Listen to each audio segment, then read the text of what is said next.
اللہ نے ہمیں ایک نماز عطا فرما دی جس کو ہم آج صلاۃ التراویح کہتے ہیں۔ میرے نبی کے زمانے میں اسے قیام اللیل کہا جاتا تھا، اس لیے حضرت عائشہ رضی اللہ تعالیٰ عنہ کی روایت ہے جس سے 8 رکعت والے حضرات استدلال کرتے ہیں کہ رمضان اور غیر رمضان میں اس کو امام بخاری نے قیام اللیل کا ہی عنوان دیا ہے، آپ نے 11 رکعت سے زیادہ نماز نہیں پڑھی۔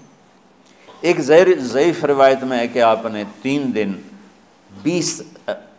دن پڑھائی نماز، یہ تو صحیح روایت ہے۔ کتنی رکعت پڑھائی؟ تو ایک ضعیف روایت میں ہے کہ 20 رکعت پڑھائی۔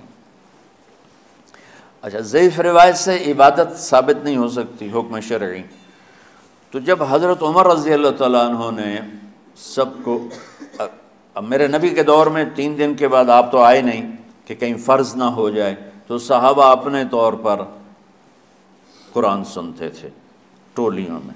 صدیقی دور میں 2 سال وہ فتنوں میں گزرا، تو اس میں بھی اسی طرح چلا کہ ٹولیوں میں ہوتے تھے۔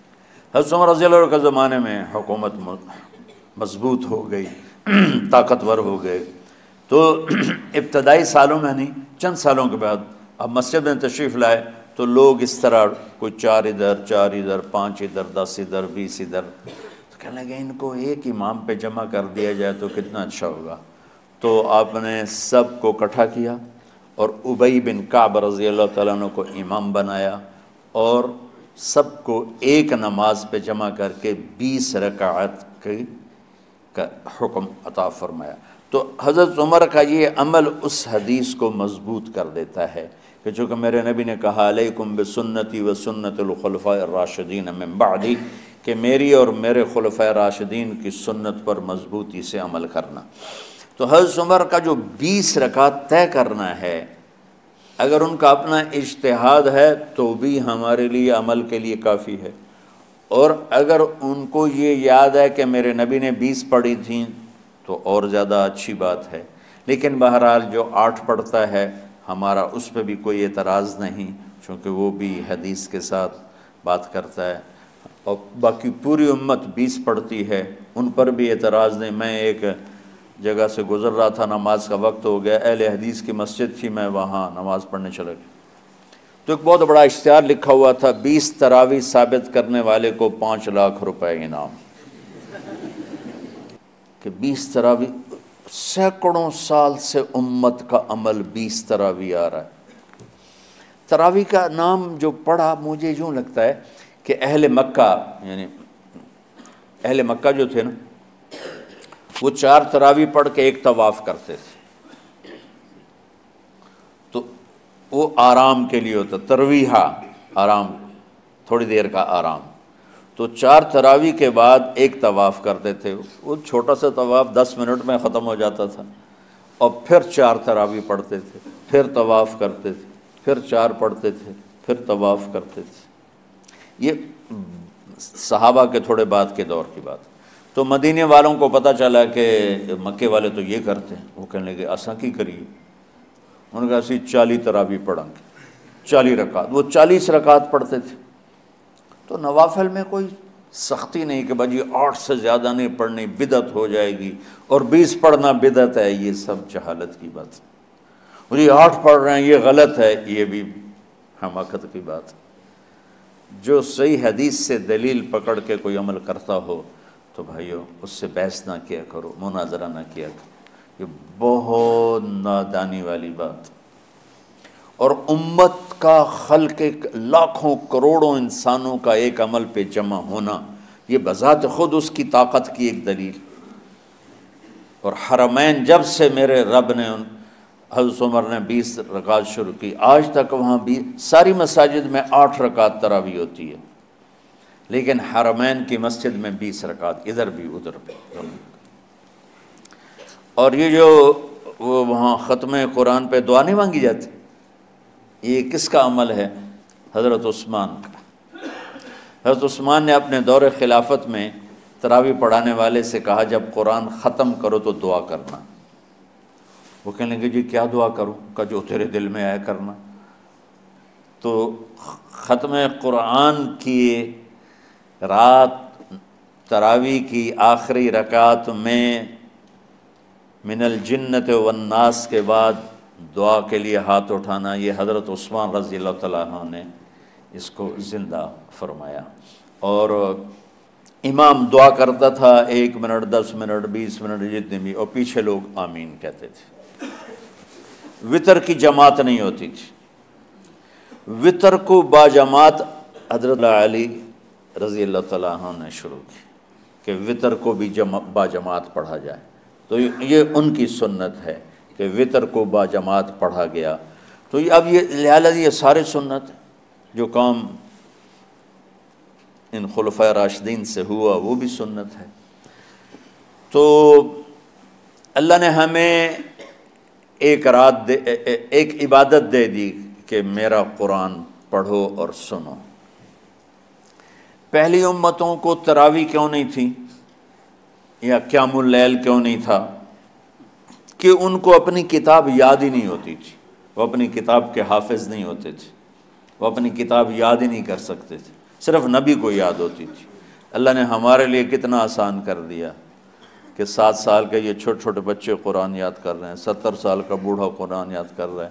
یہیں یہ مولوی یوسف صاحب کا ساتھی تھا، یا پتہ نہیں ان سے پہلے تھا، سلمان، مولوی سلمان، آج کل امریکہ میں ہوتے ہیں، ہماری ایک شاخ چلا رہے ہیں ماشاءاللہ۔ وہ شروع میں یہاں تھے، تو یہاں تراویح پڑھانے کے لیے ہمارے پاس حافظ کوئی نہیں تھا، وہ حافظ نہیں تھے، وہ صبح بیٹھ کے شام تک 1 سپارہ یاد کرتے اور رات عشاء کی نماز میں سنا دیتے۔ 30 دن میں قرآن یاد کر کے سنا دی۔ مطلب یہ سنی سنائی بات نہیں، ہمارے اسی حسنین، اسی ممبر اور محراب کی بات کہ یہیں اسی مسجد میں انہوں نے صبح سے مغرب تک یاد کرتے تھے اور پھر عشاء میں کھڑے ہو کے سنا دیتے تھے۔ پیچھے ہوتے تھے لقمہ کوئی دینے والا شاید، لیکن بہت خوبصورت پڑھ کے 1 دن میں یاد کر کے سنا دیا۔ اور ایک مجھے نام بھول گیا کہ 3 دن میں قرآن یاد کیا، 10 سپارے 1 دن میں یاد کیے، 10 دوسرے دن میں یاد کیے، 10 تیسرے دن میں یاد کیے۔ وَلَقَدْ يَسَّرْنَا الْقُرْآنَ لِلذِّكْرِ فَهَلْ مِن مُدَّكِرٍ۔ تو اللہ تعالیٰ نے اس کو نصیحت کے لیے بھی آسان کیا ہے اور یاد کرنے کے لیے بھی آسان کیا ہے۔ کوئی کتاب پہلے یاد نہیں ہوتی تھی کسی کو، ماشاءاللہ تم میں کتنے حفاظ بیٹھے ہیں اللہ کے فضل سے۔ تو اللہ نے ہمیں رات کی نماز عطا فرمائی، اور چونکہ یہ ایک مشقت ہے تو میرے نبی نے کہا یہ رات کی نماز کے ہر سجدے پر 1500 نیکی لکھی جاتی، 1500 نیکی لکھی جاتی۔ اور اللہ تعالیٰ ہر سجدے پر جنت میں ایک محل بناتا ہے جس کے 60,000 سونے چاندی کے دروازے ہوتے، اور ایک درخت اس کے لیے لگاتا ہے جس کے نیچے 100 سال گھوڑا دوڑ سکتا ہے۔ تو رمضان کا اہتمام آپ رجب سے شروع فرما دیتے تھے۔ میرے نبی نے 9 رمضان دیکھے، 9 رمضان اپنی زندگی میں، 9 رمضان۔ 10ویں رمضان سے پہلے آپ اللہ کے پاس تشریف لے گئے۔ آپ کی زندگی میں روزے فرض ہونے سے آپ کی وفات تک 9 رمضان گزرے، اور میں قربان جاؤں اپنے نبی پر، اپنی امت پہ کیسی شفقت تھی۔ آپ سحری کھاتے تھے بالکل آخری وقت، ادھر بلال اذان دے رہا ہے اور ادھر آپ آخری لقمہ کھا رہے ہیں، اور ادھر سورج نیچے ہوا اور آپ کھجور منہ میں۔ ایک آدمی اوپر کھڑا ہوتا تھا مدینے میں تو وہ چھت پہ، گھر کی چھت پہ کھڑا ہوتا تھا، سفر میں ہے تو وہ کسی پہاڑی پہ کھڑا ہوتا تھا۔